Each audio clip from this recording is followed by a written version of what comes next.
Hello, hello mga friend. Yan, kumusta na kayo? Ito, at ako'y nagwawasing. Yan. Ngayon, habang nagwawasing ako, ito, nag, nag-prepare daw ako ng ating lulutuin ng pananghalian. Yan. Maganda ang weather natin ngayon. Wala tayong bagyo. At thank you Lord, saka magandang weather yan. Pero yung medyo makulimlim na may araw, pero makulimlim siya. Okay na rin siya na hindi siya masyadong mainit, di ba? O kumusta na kayo mga friend? Alam ko na kayo din nag-aayos ng inyong mga lulutuin sa inyong mga kusina. Ayan.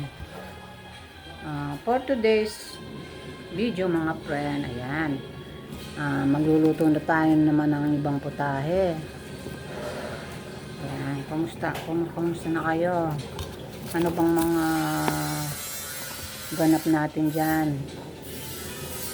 Ako dito everyday hindi na nawawala ng ganap yan. Lagi tayong present yan, always present. Yun, medyo payapahinga dahil na yung bagya, dahil ang araw ngayon ay Martes. Yan, Martes na naman mga friend, dahil ang bilis ng isang linggo. Yan. Ito, i-share ko lang sa inyo mga friend, yung ating mga lulutuin. Alam ko, karamihan ng mga Kapampangan, niluluto tong putahe na to. At ito ay lagi itong niluluto, lalo na pag may okasyon. At anong okasyon ay present itong putahe na to. Kaya kung gusto nyong magluto, panoorin nyo ang aking luluto ngayon, dahil ito ay masarap at mayaman siya sa vegetable. Yan. For today's vlog mga friend, ito isi-share ko sa inyo ang aking lulutuin today. Yan. Ayan mga friend, nakikita niyo itong isang bilaong gulay. Ayan. Isang bilaong gulay ang ating ilalagay sa ating lulutuin. Yan. At syempre, kumpletuhin natin siya ng gulay para masarap yung ating lulutuin ngayon na putahe. Yan. At ito, gagamit tayo ng chicken mga friend. Ito is 1 kilo. Bumili ako ng legs ng manok. Yan. Ito ang gagamitin natin instead na pork. Kasi yung pork medyo mataba siya. And gusto ko tong chicken, di siya masyadong mataba. Yan. 1 kilo to. Pinaano ko na to sa pinakulo ko na sa asin para mawala yung kanyang mantik, yung kanyang taba. Yan. Para yung taba itatapon na natin, huwag na natin isama. At ito, meron tayong sitaw, yung talong natin. Yan. Siyempre, pusong saging, yung ating pechay. Ayan. Siyempre, gagamit tayo ng sibuyas, bawang, at siyempre, hindi mawawala yung kare-kare special. Yan, yung ating peanut butter. Yan. Ito, nalagay natin tong peanut butter na to mga friend. Tara, samahan nyo ako sa aking pagluluto ng kare-kare with chicken. Yan. Hello mga friend. Ito na yung ating kare-kare. Yan. Ang lapot na ang ating kare-kare. Yan. Ilagay ko yung isang bote ng peanut butter. Yan.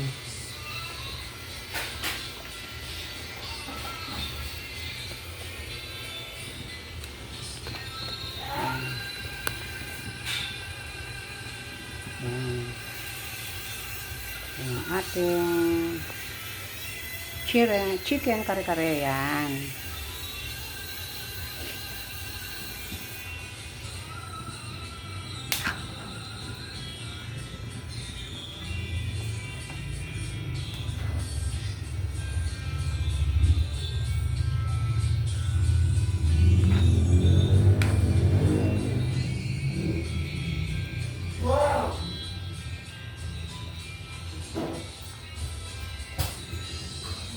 Ano yun?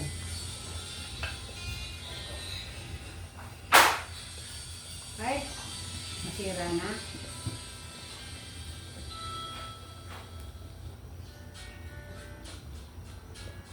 Ano yun na si ano yung ano?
Ayan, yung ating kare-kare.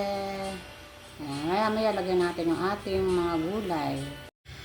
Ayan, ilalagay na natin yung ating mga gulay. Ayan, oh. Nilaga ko yung ating mga gulay. Hindi ko na lang siya pinirito. Nilaga ko na lang yung ating sitaw. Ayan. Ilalagay na natin yung ating mga gulay. Ayan. Ito, yung ating talong. Yan, oh. Lagay natin yung ating talong. Yan. Yan, para maisama sa pagpakulo ng ating mga gulay. Yan. 3 klaseng gulay lang yung nilagay natin mga friend. Yung ating talong. Yan. Tsaka sitaw. Yan. Dinamihan na natin ang gulay para hanggang mamayang gabi meron tayong ulam. Yan.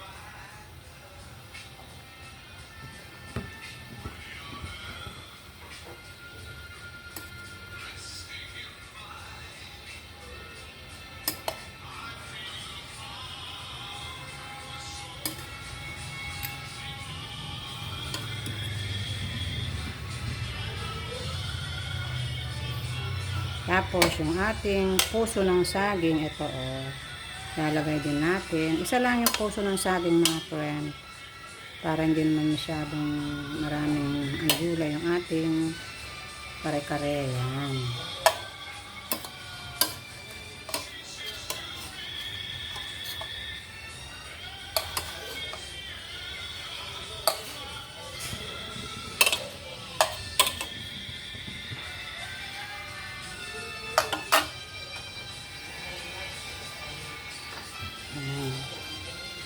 Yan na yung ating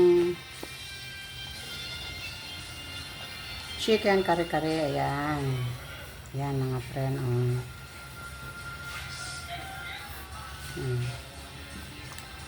Hindi ko na nilagyan ng ng aswete. Ganito na lang, na lang siya, yung natural. Yung natural ng kulay niya. Ayan.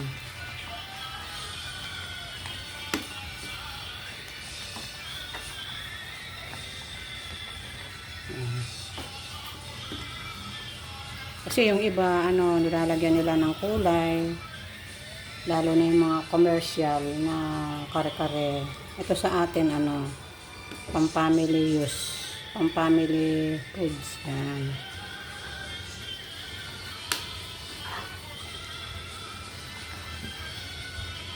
Diba mga friend, meron na tayong chicken kare-kare. Yan.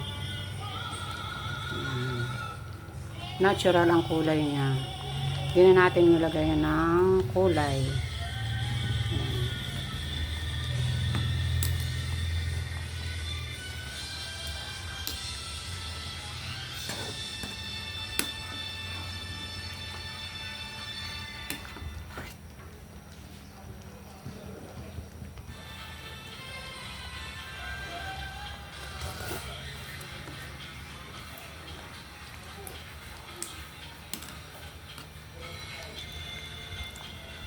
Kaya lang mga friend, ang kulang nito yung bagoong. Hindi na ako nagano ng bagoong mga friend. Ko na lang, sinakto ko na lang sa timpla. Kasi bawal sa atin yung mga alat. Yan. Bawal din kay Daddy Lolo yung maalat. Kaya hindi na ako naglagay ng bagoong. Yan. Yan na yung ating chicken kare-kare mga friend. Yan. Kaya maya pakainin ko na yung aking mga estudyante. Yan, si Ron, 12 o'clock ang kanyang pasok. 12 to 6 p.m. Yan. 12:20 to 5:30. Yan.